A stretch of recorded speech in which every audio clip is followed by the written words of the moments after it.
Fala, gurizada, beleza?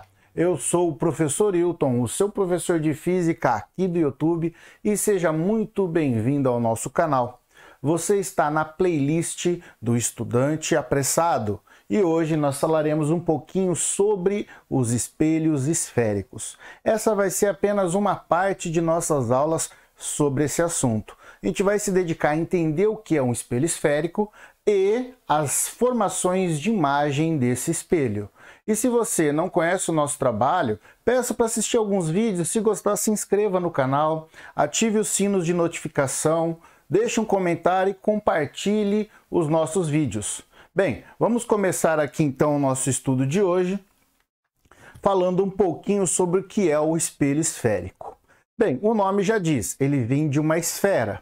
Só que a gente pega simplesmente uma calota, como se fosse uma casca dessa esfera. E a gente passa a analisá-la de duas formas diferentes. Importante frisar aqui é que quando analisamos a face interna dessa nossa calota, esta face interna permite com que o espelho tenha uma característica para um espelho côncavo, né? Então o seu nome é um espelho côncavo. Ele vai pegar os raios e irão convergi-los em um determinado ponto. Ou deste ponto que converge, ele libera. Mas a gente já vai ver certinho essas características. Agora, quando a gente pega essa calota esférica e verifica que a parte refletida dela, né, que gera a reflexão, é a externa, ele é então chamado de espelho convexo. Bem, se você tem dificuldade de identificar quando é côncavo, quando é convexo, né? Muitos colocam aquela regrinha na palma da mão é côncavo, nas costas da mão é convexo. Eu geralmente passo assim para os meus alunos. A face externa, que é com X, é para o espelho convexo. E assim você não esquece. Se você não conhecia essa, deixa aí nos comentários que você não conhecia e gostou dessa minha ideia rápida para você saber a diferença dos espelhos. Então fechamos aqui. Um espelho esférico é uma calota esférica na qual a parte interna refletindo os raios representa o espelho côncavo, a parte externa um espelho convexo. Agora, nós não iremos trabalhar com espelhos nesse estilo de desenho, e sim por uma representação esquemática. Então nós temos aqui o espelho marcado da seguinte forma. Geralmente ele faz uma leve curvatura nas pontas e colocam esses risquinhos para representar a face opaca. Então, onde temos esses três risquinhos, nós temos a face opaca do nosso espelho. Então, a face refletora dele, né, tá na frente. Então, para essa curvatura, nós temos o côncavo. Para esse estilo de curvatura, o convexo. Note que nós vamos ter algumas posições importantes e fundamentais representadas pela letra C, F e V. Para o lado de cá a gente põe a parte linha, né, da representação. De V a F ou de F a V, um Fzinho minúsculo, e de C até V nós temos um R maiúsculo. Agora, o que significa tudo isso? Bem, este C representa o centro de curvatura do espelho. Bem, este centro de curvatura indicaria para nós, né, o ponto onde estaria o centro da nossa curva. Então, se nós medíssemos da curvatura até o centro, nós teríamos o raio da nossa esfera. Então aqui eu escrevi que é o raio. E é importante identificar que os espelhos, né, de maneira assim geral, eles não apresentam propriedades idênticas ao que nós vamos falar. A gente faz pequenas aproximações aqui e quando a gente trabalha nesse aspecto, dizemos que é um espelho gaussiano. E para que ele tenha a sua representação bem definida, o ângulo que nós teríamos aqui, ó, então eu iria de uma face a outra do espelho. Este ângulo interno, ele tem que ser na ordem de 10 graus ou menos, né? Mas até 10 graus aproximadamente ali, né? A gente teria, isso aqui era para ser um aproximado.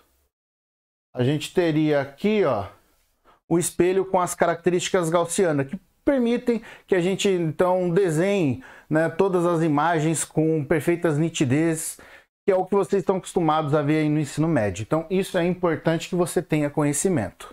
Bem, o nosso F maiúsculo é o foco do espelho, e a distância que nós vamos ter aqui representada do vértice ao foco, que é o Fzinho, representa a nossa distância focal, a qual é sempre metade do raio. E o V é o vértice do nosso espelho. Bem, esse é o espelho esférico. Espero que vocês tenham entendido legal as condições, né, a característica que ele tem que ter para ter imagens nítidas, o que é a ideia, né, do espelho gaussiano. Bem, e a gente, para poder trabalhar com a formação da imagem, precisa conhecer alguns raios luminosos particulares. Eu tentei representar aqui em diversas cores, espero que esteja claro aí para vocês em casa. Eu tenho uma cor mais alaranjada, uma cor verde, vermelha e roxa, tanto para o espelho côncavo quanto para o espelho convexo. E as regras são as seguintes: se o raio ele entrar paralelo ao nosso eixo principal, ele vai refletir passando pelo foco, ou seja, entra paralelo, sai pelo foco. Entra paralelo, sai pelo foco. Só que aqui no convexo a gente prolonga o foco, tá? Uma outra característica é, se ele entrar pelo foco, então sai paralelo. Se ele entrar pelo foco, ele sai paralelo. Então essas duas cores que eu busquei representar são, né, de acordo com essas duas características. A laranja entra paralelo, sai pelo foco. A verde entra pelo foco, sai paralelo. No espelho convexo, como a tendência é divergir os raios, a gente prolonga os dois para dentro do espelho, né, para que ele passe pelo foco. Bem, outro raio fundamental que nós temos é este vermelho entra pelo vértice, sai pelo vértice. Se ele bate no vértice, ele tem que sair por esse vértice sempre com o mesmo ângulo. Lei da reflexão. Estão lembrados? O ângulo de incidência é igual ao ângulo de refração. E a última regrinha, que é representada pelo raio na cor roxa: se ele entra pelo centro, ele sai pelo centro. Entra pelo centro, sai pelo centro. E esses 4 raios fundamentais permitirão que a gente construa as imagens no espelho. E é importante que, para a gente poder construir, nós precisamos de pelo menos 2 raios desse aqui, tá? Com um raio, eu tenho um macetezinho que eu vou passar para vocês. Só que para construir as imagens detalhadamente, usando, né, da nossa ferramenta geométrica, sempre no mínimo 2 raios para ser trabalhados. E assim que a gente fizer, né, os raios refletindo, né, no espelho, utilizando aqui desses 4 elementos fundamentais, a gente passa a ter algumas características importantes nesta imagem formada. Ela pode ser uma imagem real, esta sempre formada pelo cruzamento direto dos raios refletidos. A imagem ela pode ser virtual, sempre que houver o cruzamento do prolongamento desses raios, que nem a gente fez aqui, ó. O raio refletiu e a gente prolongou ele. Então a imagem virtual é formada pelo cruzamento de 2 prolongados ali no espelho. A imagem é direta se ela estiver de cabeça para cima, ou seja, eu sou objeto e eu vejo minha imagem na mesma posição que eu tô, né, de cabeça para cima certinho. Agora, ela é invertida se eu me olhar no espelho e me ver de ponta cabeça, beleza? Então a gente vai estar de cabeça para baixo nesse espelho. Isso então caracteriza uma imagem invertida. E a imagem ela pode ser maior, menor ou igual, dependendo da posição que eu me encontro. Eu posso ver o meu rosto muito maior, como eu posso ver o meu rosto muito menor, estando de ponta cabeça ou não. E eu acho que vocês já viram esses tipos de espelho. O espelho côncavo geralmente é trabalhado com aqueles espelhos que se usa para maquiagem, né? A gente vê bastante, né, os espelhos de maquiagem, a pessoa aproximar o espelho do rosto e ter a ampliação do seu rosto, ampliação do olho, né? Então esse é um espelho côncavo. Se você tiver ele na sua casa, faz o teste, coloque ele e vai afastando, vai se afastando. Você vai ver que vai chegar num ponto que você não vai ter uma imagem e depois você já começa a sofrer, né, as inversões. Então Dependendo da posição que o espelho se encontrar de você, você pode ficar de ponta cabeça, pode manter seu próprio tamanho. Isso aí é um teste legal para você fazer em casa. O espelho convexo, esses espelhos geralmente a gente vê em conveniências mais antigas, farmácias, bem antigamente, aquele espelho que fica no cantinho, que dá um campo visual bem amplo. Enquanto o espelho côncavo reduz o campo visual, o convexo amplia esse campo. Você fica pequenininho ali na imagem, mas você vê muito, né, por ela. Se você já andou de ônibus aí, algum circular na sua cidade, você já viu isso, que ficam sempre nas portas das entradas ou saídas dos ônibus. Bem, esses são os espelhos. Agora, como ficam as imagens de cada um dos espelhos, dependendo das posições que se encontram, quais são suas características? Vem comigo, eu vou apagar o quadro aqui e passar um esquema rapidão para você aprender. Para construirmos as imagens, eu fiz um super esquema detalhado para você. Essa forma que eu faço, eu trabalho em sala de aula e a gurizada assim adora porque dá muito certo. Eles entendem, compreendem rapidamente, porque aí não precisa fazer várias construções. Bem, mas vamos lá entender com calma. Eu começo pelo convexo para reforçar aquela necessidade de que temos que ter dois raios fundamentais para poder construir a imagem. Então eu tenho aqui um objeto, ele em vermelho, e eu faço os seguintes raios notáveis, ó. Entra paralelo, sai pelo foco. Como o espelho está divergindo o raio, prolongo ele pelo foco. Entra paralelo, sai pelo foco. Uso um segundo. Entra pelo vértice, sai pelo vértice com o mesmo ângulo. Como este raio que está saindo do meu segundo caso e do primeiro caso, eles não se encontram, pode ver, eles vão divergindo do espelho. A gente então prolonga ele para dentro do espelho. E observe, a gente prolongou um raio para dentro do foco, outro raio que vinha do vértice e a junção desse prolongamento. Então aqui nós temos a formação de uma imagem. E esta nossa imagem na cor verde passa a ter quais características?